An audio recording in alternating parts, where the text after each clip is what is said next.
bằng nghìn thú vui. Giữa đời bao gian tìm đâu thấy bình an, thời gian vẫn cứ mãi chìm sâu nỗi đau, trái tim con nghe hoan lệ. Màn đêm tối rước xuống tầm tư, chợt vào tiếng khóc. Con đã không nghe tiếng Chúa, và lòng con nhiều lần dối trá, đi tìm trong đêm tối tàn tình yêu mới. Con đã nhận ra cuộc đời này chẳng nghĩ chi niết thiếu vàng ngày, nhưng cuộc đời trong tay Cha, nguồn sống mãi luôn tràn thuốc tâm hồn. Con đã nhận ra cuộc đời này chỉ có Giêsu đã còn cần, xin tình yêu thương Chúa sao lỗi lầm, tim con chót mơ.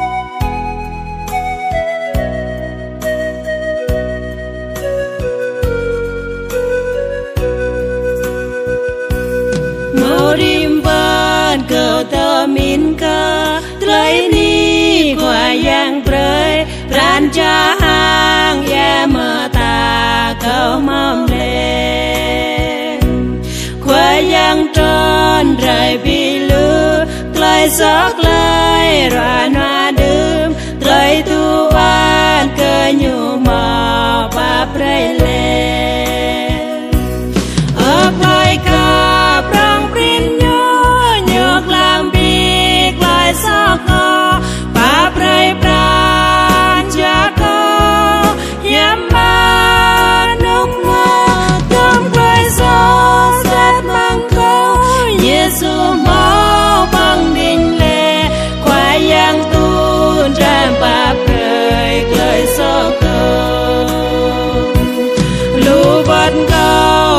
ngam lên bờ cao an hàng hư pham bu năng lap ô tốt lời ni nhum đời khoa giang bab lại lời tuôn khắp câu tuổi jing câu nhu ma bi đom lời sa măng đơm lên ấp lời khao prang prin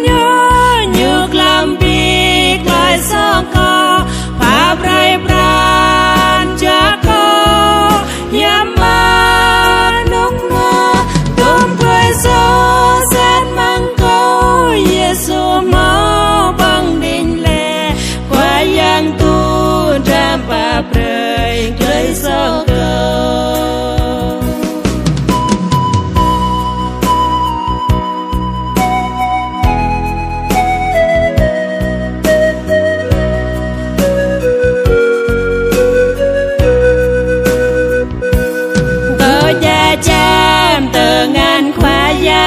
một mang bùa là ô câu chi nào bán hàng nhỏ mang plei nhàm hàng plei to na na bang vì là brand chợt giờ nhớ nhớ mà bi đơm plei sa mừng đơm lên ấp plei ca prang prin nhớ nhược làm bi plei sa pa prai pran cha ko yama nong no dom plei so set mang ko Giêsu ma bang đình lệ qua yang tu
Thiên Chúa kéo gần hơn và cầm giữ con. Nguyện xin Thiên Chúa dẫn dắt, lòng này chạy đến cùng Chúa Cha, tìm về tại bên bình yên, được tình yêu Chúa chan hòa mỗi lòng. Con luôn vui thoát trong Ngài, con luôn vui thoát trong Ngài, con luôn vui thoát trong Ngài, ngập tràn có vui. Ai yêu thương Giêsu rất phước hạnh, ai yêu thương Giêsu rất phước hạnh, con yêu thương Giêsu rất phước hạnh. Ngài là Chúa con hằng ca tụng.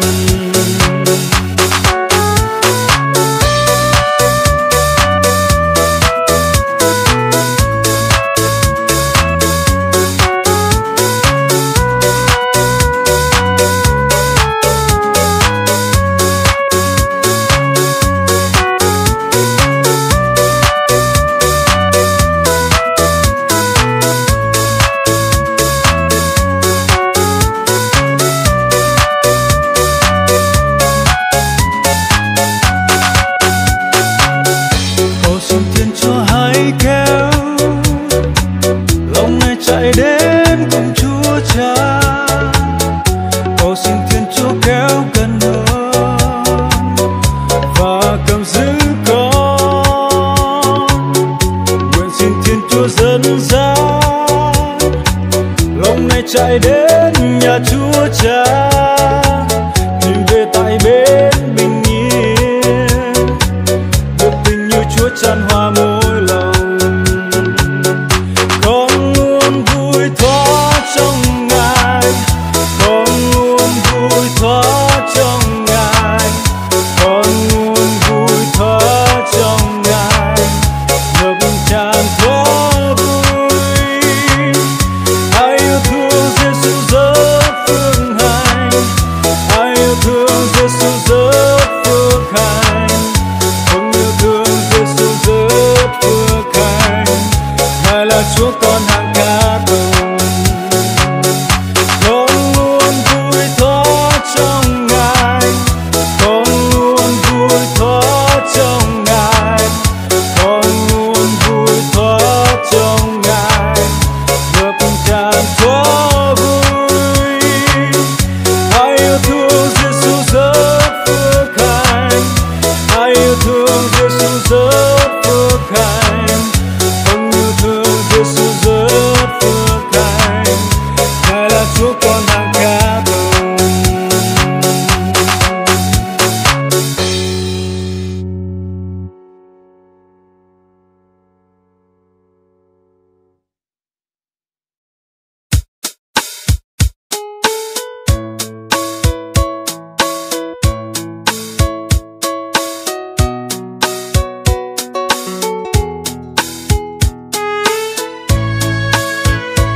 lời